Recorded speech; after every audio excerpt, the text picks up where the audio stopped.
What's up, everybody, and welcome to the Chop Shop for Friday the 13th. We are presented by RotoGrinders, and this is a DraftKings Chop Shop here to chop up the NBA in GPP style. I'm your host, Head Chopper, and what I'm going to do is give you some guys that I think are going to be popular at their position and price tag tonight, and some guys you can play in their place that I think have big upside and much lower ownership for various reasons. So, with that being said, let's just get right onto it tonight.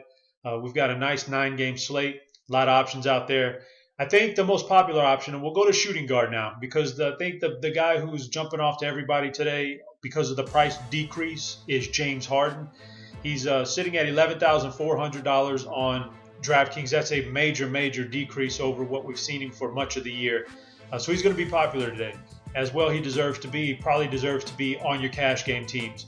But in tournaments, I don't mind fading the guy and saving almost $3,000. And the guy I'm looking at that could have a monster game today is DeMar DeRozan.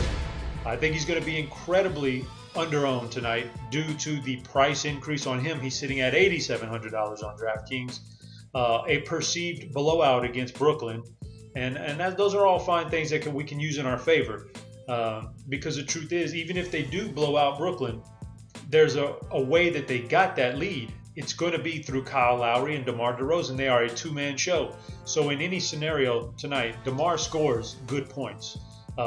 If somehow Brooklyn were to keep it even semi-competitive, he would have a monster game. So I like to save this money here. $3,000 could be the difference between a good player in another spot on your lineup and a great player in another spot on your lineup. So I don't mind that at all. Moving on, the next spot. Let's go to center now. I find center to be intriguing tonight.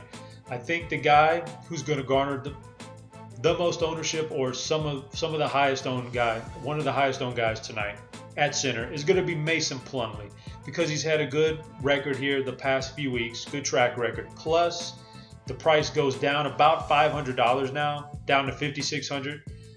And it's a fair matchup for him. So I think everything playing out there like that is going to cause him to be a fairly highly owned player. And he deserves to be, and he's another guy who I'm going to almost plug and play into cash because it's a good price. But we're talking about tournaments here, and if Plumlee's going to be 25% owned in tournaments, it's too high for me, because there's a very distinct possibility that he doesn't reach a insurmountable number against you. So I don't mind fading. A guy I'm looking at in his place at the center position that I think goes under owned tonight is Greg Monroe. Definitely not a cash game worthy guy. But Monroe is on my radar for tournaments. There's a lot of good things to like about him tonight. The price tag is really similar to Plumlee, so you're not losing or gaining too much there. The matchup is fair. He's going to take on Hassan Whiteside in Miami tonight. That's been fine. He's done perfectly fine against Whiteside in the past few meetings, so there's nothing there to deter me there. The big thing about Monroe is over the past 5 games, you're looking at a guy who's averaged almost 35 DraftKings points per game. They're giving him the minutes now. And for this guy, his whole career, minutes on the court equal big fantasy production. He's getting it now. It's a solid matchup tonight. He could very easily outscore Plumlee by 10 points tonight. Very easily if things broke his way. So I like Monroe there as a center option. Last but not least, I'm going to go to small forward. It's a tricky position most nights. It's not very sexy unless you've got the big studs playing. There's not that many of them tonight. So we'll go in the middle range here. And I'm finding a guy who I think is going to be popular based on injury is Andrew Wiggins. Zach LaVine is questionable to doubtful right now. That's going to mean LaVine is going to give up a bunch of minutes and shot attempts in this offense. A lot of that trickles down to only a few guys, and Wiggins being the most notable name. So with that, I think that his ownership spikes up here at $6,800.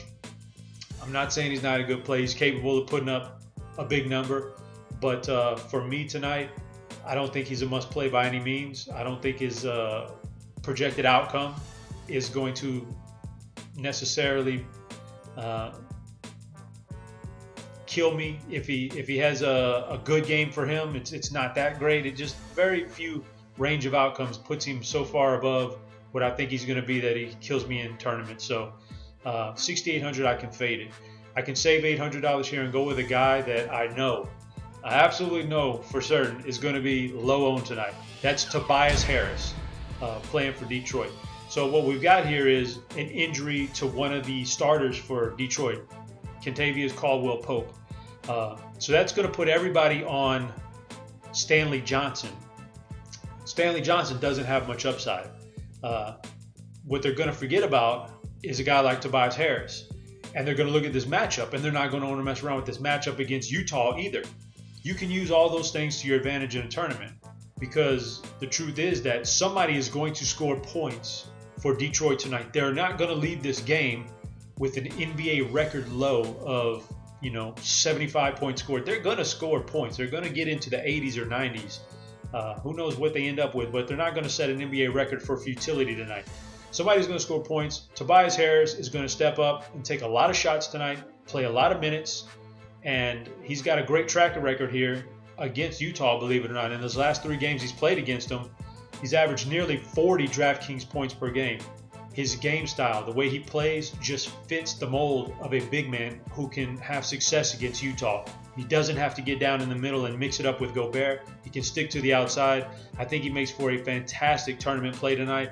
I'm going to guess less than 5% ownership, maybe less than 3%, who knows. It's going to be low. I think he makes for a great play, and we're done here. We got 3 positions, 3 heavy-owned guys, 3 guys you can fade them for. I hope things work out for you guys. I'll be back next week with some more Chop Shop for the NBA, and good luck on this Friday the 13th.